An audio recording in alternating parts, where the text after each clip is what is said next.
Welcome to This Explainer. Today, we are going after a topic that literally impacts every single one of us, yet honestly, it's shrouded in so much mystery and misinformation. We're demystifying tax deductions and taking a hard look at the notorious free money myth. Let's just dive right in, because I want to finally clear up the confusion around deductions and write-offs so you can start making smarter financial decisions. Let's kick things off with a quick question. If someone tells you they just got a $1,000 tax deduction, do you think they received $1,000 in cash from the government? Take a second. Really think about it. Most people, when they hear this, immediately say, yes, absolutely, it's my money coming back to me. Well, no, that is entirely wrong. That assumption, the idea that a deduction equals dollar for dollar cash in your hand, is probably the biggest misconception in all of personal finance, and it gets millions of people into real trouble every single tax season. A deduction absolutely does not mean the government hands you a check for that amount. To understand why, we've got to look at the absolute linchpin of this whole system, taxable income. By definition, this is the amount of your income that is actually subject to tax after your deductions are subtracted. Deductions don't apply directly to your final tax bill. They apply to your income, and trust me, that is a massive, crucial difference. Think of it like a simple subtraction problem that happens before the government even looks at what you owe. Step 1, you start with your total income. Step 2, you subtract your deduction. Step 3, that leaves you with your taxable income. And finally, step 4, that taxable income is the number they actually use for your tax calculation. See, the deduction happens way before the final bill. Okay, if that sounds a little abstract, let's use an analogy we all know, a coupon for some shoes.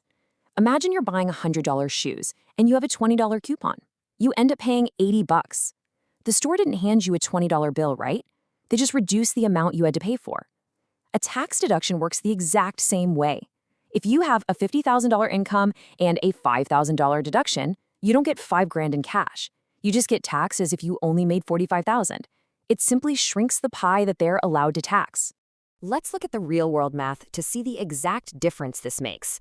Imagine someone making $50,000 with a flat 20% tax rate. Without the deduction, their taxable income is the full $50,000. 20% of that, that's a $10,000 tax bill. But if they use a $5,000 deduction, their taxable income drops to $45,000. 20% of that is $9,000. So what's the actual result? It boils down to this number right here, $1,000. That is your actual tax savings. You claimed a massive $5,000 deduction, but it only put $1,000 back in your pocket. This mathematically proves that deductions do not eliminate your taxes dollar for dollar. You didn't get $5,000 back. You just saved a percentage of it based on your tax rate. It's a discount, guys, not a handout. Now, you might be wondering, why do we even have these? Like, why do governments offer deductions in the first place? Well, they use them as financial incentives. They basically want to encourage activities that benefit society at large, things like saving for retirement, investing in a business, or buying a home. The government is essentially telling us, hey, if you do these beneficial things, we're going to reward you by taxing a slightly smaller piece of your income. So how do we actually get our hands on these savings? Well, there are two main paths. Path number 1 is claiming itemized deductions. This is where you, the taxpayer, have to track specific qualifying expenses throughout the entire year. The common ones are things like certain medical expenses, your mortgage interest, or charitable donations. But here's the catch. For this route, you got to keep those receipts and prove literally every single dollar you're claiming. The alternative to that receipt tracking nightmare is the standard deduction. This is just a fixed, predetermined amount that taxpayers can subtract from their income without needing to prove any specific expenses. Think of it as a totally hassle-free, free deduction that's available to almost everyone. The government literally just gives you a flat number to subtract, just to save everybody some time. This brings us to a pretty fun strategic choice, the standard deduction versus itemized deductions. How do you know which one to pick? Well, it's a simple game. You just compare the two amounts and pick the bigger number. If the fixed standard deduction is, say, $12,000, but you only tracked $8,000 in your specific itemized expenses, you just take the standard deduction. Why? Because you always want to reduce your taxable income by the absolute largest amount possible. Okay, let's pivot for a second to something that literally drives financial advisors crazy, the notorious write-off myth. You have probably heard someone, maybe a buddy who owns a business, buy something incredibly expensive and just brush it off saying, oh, whatever, it's a write-off, as if the item is just completely free. Let's burst that bubble right now. Let's break down a $1,500 business laptop purchase to see the reality here. The laptop costs $1,500. The business owner claims a $1,500 deduction. The real outcome? The owners still spent $1,500 of their own hard-earned cash. The deduction just lowers their taxable income, which means they might save a few $100s on their final tax bill. But they still paid for the vast majority of that laptop. Writing it off just makes buying it a bit cheaper. It absolutely does not make it magically free.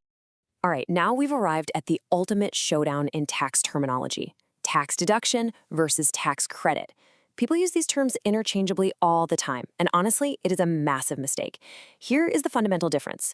A tax deduction reduces your taxable income, but a tax credit, that directly reduces the actual taxes you owe. Let me show you the math to prove exactly why a credit is king. Let's compare these two side by side. On one side, you have a $3,000 tax bill, and you get a $1,000 deduction. Based on your tax bracket, that gives you pretty minor savings, maybe $200 off your final bill. But on the other side, you have a $3,000 tax bill and a $1,000 tax credit. Your new bill? It's exactly $2,000.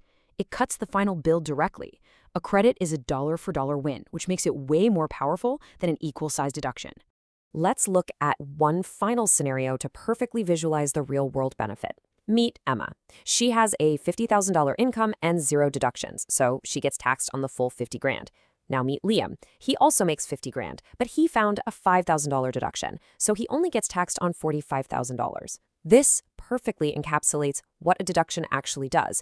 It doesn't hand Liam a giant check. It simply lets him pay taxes on a smaller slice of his income pie compared to Emma.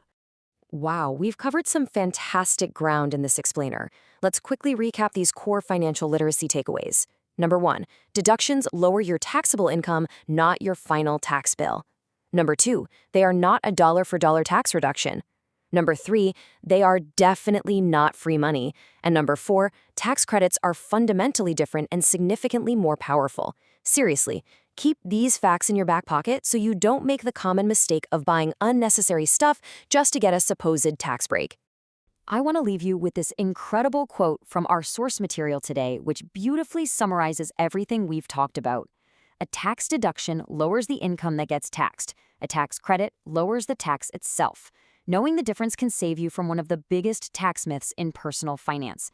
Now that you've mastered this topic and you know the real math, how is this new understanding going to change your financial habits moving forward? Are you going to think twice the next time someone brags about a write-off? I really hope so. Thanks for joining me on this explainer, and keep learning.